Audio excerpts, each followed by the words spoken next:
हम सब श्री ब्रजमंडल धाम की पावन यात्रा कर रहे हैं।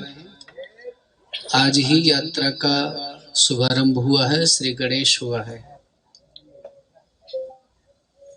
विभिन्न स्थानों का हमने दर्शन किया और सांझ के समय हम गुलाल कुंड तक आ पहुंचे हैं। हमारी यात्रा यहाँ तक आ गई है। लाल जी को गुलाल का यह उत्सव अत्यधिक प्रिय है। हमारे वृंदावन धाम में श्री ठाकुर जी को होली का जो उत्सव है वो बहुत प्रिय है। हम सबन को एक बात विचार करनी चाहिए और वह यह है कि हमारे प्यारे को जो प्रिय हो, जासों वो रीझे हैं, वो कार्य प्रयत्न पूर्वक करना चाहिए। हमें क्या अच्छा लगे, हमको क्या प्रिय है, ये अलग बात है, और हमारे प्यारे को क्या प्रिय है, यह अलग बात है। होली का अर्थ ये नहीं है कि हमने एक दूसरे के ऊपर गुलाल डाल दिया, होली हो गई। होली का अर्थ ये भी नहीं है कि हम हंसी टिटोली करें, होली हो गई। होली का मूल अर्थ तो ये है जो हमारे यहाँ सनातन परंपरा में चला आ रहा है। हमारे अंदर जितनी बुराइयां हैं उन बुराइयों को हम जलाएं और भक्ति के दीप को प्रदीप्त करें। नेह के रंग से इस देह के घट को भरें। नेह के रंग से इस देह को घट को भरें और श्री कृष्ण के चरणानुराग में ऐसे पगें कि हमारा रोम रोम लाल जी के रंग से लाल हो जाए। ऐसी कृपा हो हम सब पर कि जगत की होली तो हम खेल ही रहे हैं। कोई राग की होली खेल रहा है, कोई द्वेष की होली खेल रहा है। बिना होली खेले हुए कोई भी है नहीं संसार में। सब होली खेल रहे हैं, लेकिन होली खेलने के तरीके सबके अलग अलग हैं। एक होली ऐसी खेली जाए कि फिर दुनिया की किसी होली को खेलने का मन ही ना करे। एक होली ऐसी खेली जाए जिस होली में रंग हो पर वासना ना हो। शर्त है,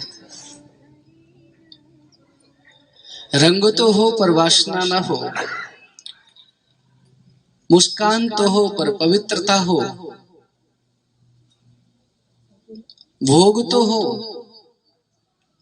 पर प्रसाद में हो। अगर ऐसी होली हमने खेली तो निश्चित रूप से हमारी यात्रा सफल है। केवल तो पे रंग डालूं, तो रंग डालूं, तो पे रंग बारू, यही को नाम होली नहीं भैया। तो पे रंग डालूं ये सामान्य लोगों की होली है, और तो के रंग में रंग जाऊं ये साधकों की होली है। तो पे रंग नहीं डालना है, तू तो रंगा हुआ ही है। तो पे रंग डाल के कहा करूं, तो पे रंग डाल के कहा पालूंगा। तो पे रंग ना डालना है। सच्चाई तो ये है, प्रिया और प्रीतम से ये प्रार्थना करना है, क्योंकि तुम तो रंगे हुए हो, तुम तो सब रंगों में रंगे हुए हो। हे ठाकुर, हे प्रिया प्रीतम, हे लाडली लाल, अगर तुम हम पे प्रसन्न हो तो या होली में हम सबन की करबद्ध आप सबसे प्रार्थना, आपसे प्रार्थना है। इस दिव्य जुगल जोड़ी से हमारी प्रार्थना है, इस दिव्य दंपत्ति से हमारी प्रार्थना है कि हे लालजू ऐसी प्रार्थना करो जो रंग विशाखा के हृदय में उमड़ा, जो रंग अनुराधा के रंग में उमड़ा, जो रंग ब्रज की अष्ट सखियों के हृदय में उमड़ा, जो रंग ग्वालों के मन में उमड़ा, जो हमारे ब्रज के फकीर संतों के रंग में उमड़ा, जो हमारे ब्रजवासियों के हृदय में उमड़ा, वो रंग हमारे हृदय में खिले, वो रंग हमारे जीवन में आए। अगर ऐसा हमने कर लिया तो ये गुलाल कुंड हमारे यहाँ की यात्रा सफल हो जाएगी। अभी जब मैं आ रहा था तो हमारे श्री सिंघल साहब, जो कि यही डिंग के ही हैं, बहुत अच्छे हैं, विद्यार्थियों को पढ़ाते और आप देखते हैं व्यवस्था भी बहुत अच्छे से कर रहे हैं। तो धीरे से आपने कान में कहा कि गांठ के कारण गांठोली। यहाँ पर श्री किशोरी जी के साथ लाल जी ने रंग होली खेली तो एक सिंहासन पे श्री ठाकुर जी को बैठा दिया गया। सखियों ने मिलकर के उनकी जय जयकार की और एक विशिष्ट सखी ने आकर के श्री राधा जी की श्री कृष्ण जी के साथ गांठ जोड़ दी। याद रखना, ये गांठ बहुत महत्वपूर्ण है।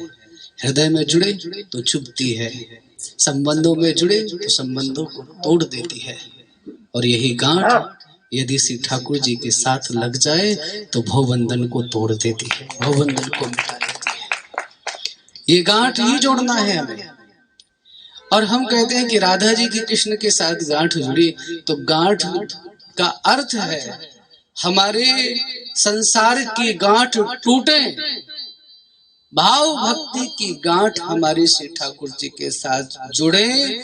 और ये गांठ जोड़ने वाला कौन है? गोपी।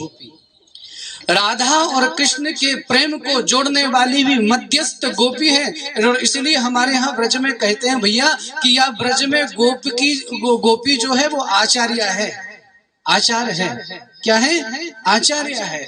तो भैया इस ब्रज में जो आचार्य है वो गोपी है।